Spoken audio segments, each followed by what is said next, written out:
Boa noite, pessoal. Esse é o canal Somatize e vou fazer agora um vídeo bem simples, de função de primeiro grau, onde vou analisar se a função é crescente ou decrescente. Então, funciona da seguinte maneira.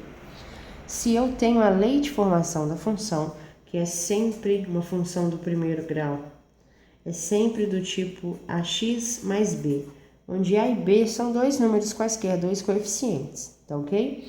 O a nós chamamos inclusive de coeficiente angular e o b nós chamamos de coeficiente linear, tá? Então, o que vai me falar pra gente se a função é crescente ou decrescente é o coeficiente a. Se ele for um número positivo, significa que a função é crescente. Se ele for um número negativo, significa que a função é decrescente, certo? Então, no nosso caso, f de x é igual a menos 5x mais 10. Então, o nosso a é sempre o número que acompanha o x, portanto, menos 5. Então, nesse caso é negativo, significa que a função é decrescente. Ok? Então, essa daqui. Então, a ideia para olhar numa função de primeiro grau, se é decrescente ou crescente, é só olhar o número que acompanha o x, ok?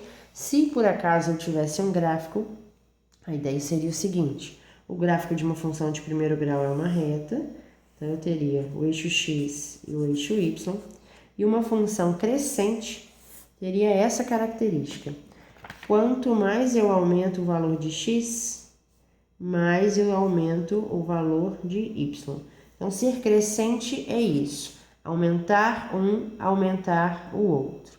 Agora, se eu tivesse uma função decrescente, como é o caso, eu já teria um gráfico dessa forma.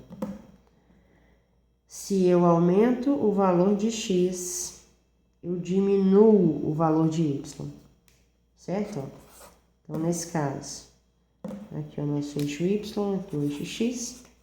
Então, ó, o que eu fiz? Eu tenho esse valor de x, tenho essa resposta. Aumentei o valor de x, ou seja, andei na direita do meu eixo x, aumentei o valor de x e a resposta foi menor.